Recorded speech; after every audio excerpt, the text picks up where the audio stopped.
అసలు దేవుడు అనేవాడు ఉన్నాడా? ఉంటే ఇలాంటి చిన్నపిల్లలకి ఎందుకు ఇలాంటి శిక్ష వేస్తాడు? ఒకసారి అయితే వీడియో చూడండి. చిన్నపిల్లలు దేవుడితో సమానం అంటారు కదా. మా బాబుకి ఇట్లా అవుతుందని గిట్ట అనుకోలే మేడం. సడన్ గా అట్లా అయిపోయింది మేడం.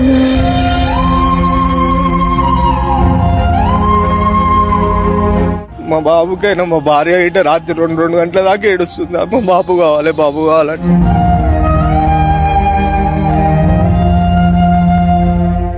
బాబు మంచిగా ఉన్నాడు కదా, హెల్తీగా ఉన్నాడు కదా, మంచిగా ఉన్నాడు కదా అనుకున్నాం. సడన్ గా ఇట్లా బ్రెయిన్ క్లాట్ కావడం. ఇప్పుడు చూస్తున్నాడా, మాట్లాడతాడా? లేదు మేడం, ఇగో ఇట్లా ఇట్లా కొట్టుకుంటుండు పైనకి, మొత్తం ఇట్లా బ్యాక్ పెట్టేస్తుండు బెండ్.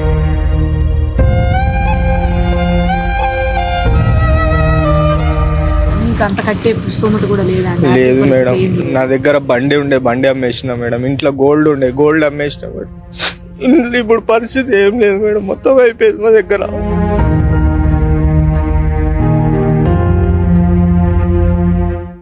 దేవుడా, ఇలాంటి చిన్నపిల్లలకి ఎందుకు దేవుడా ఇలాంటి శిక్షలు వేస్తున్నావు? నోరు లేని పిల్లలు కదా.